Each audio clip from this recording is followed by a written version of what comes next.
Welcome back. The Vice Chairman of the Joint Chiefs of Staff, General John Hyten, says the Space Force is on solid ground in the Biden administration. He said last week, though, he doesn't know exactly what will happen to the newest branch of the military, and he hasn't spoken about the force with President Biden or the new Defense Secretary, Austin.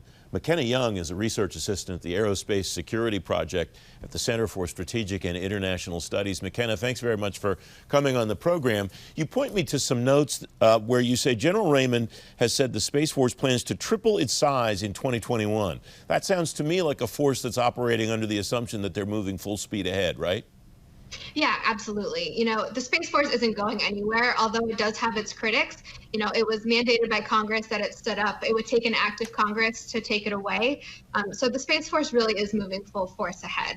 And right now, the Space Force has a lot of people who have come over from the Air Force. And so that tripling in size will include more people from the Air Force and will include people from the Army and the Navy and other branches of the military. That struck me when this process first began as maybe the most important marker that the Space Force wouldn't go away at some point, because the Army and the Navy were resistant that their people would leave and move to the Space Force.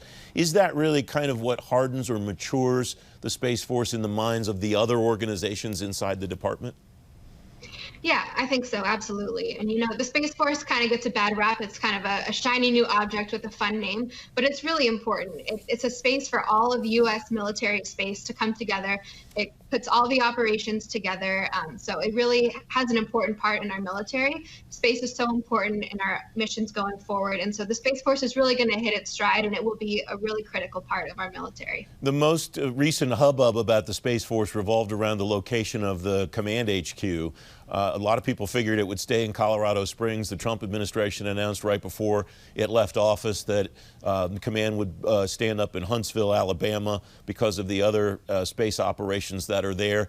Is that such a big deal in the context of overall what the Space Force needs to accomplish in the next year to 5 years? Yes, that's actually the Space Command, which is a little bit separate, but it is a really big issue.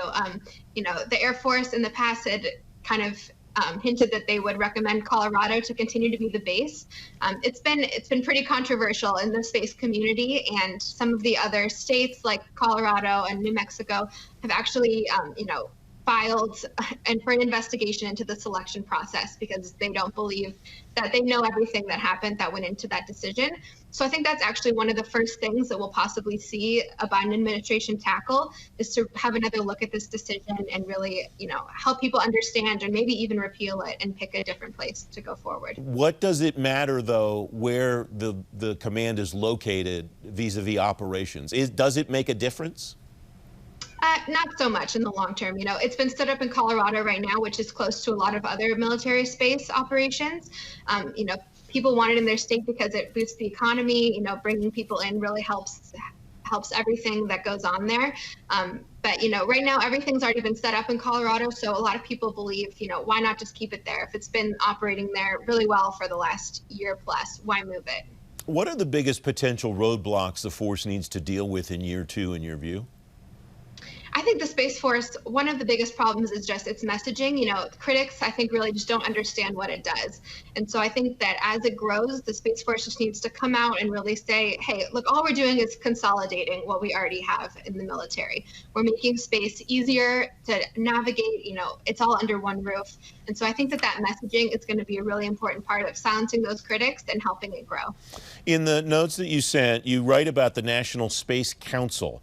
What is the National Space Council, and what's its role in all? It's been around for a long time, and it's not something that I knew a lot about before I read your work. Yes, the National Space Council has kind of an interesting history. It's been stood up and taken down by a number of presidents in the past.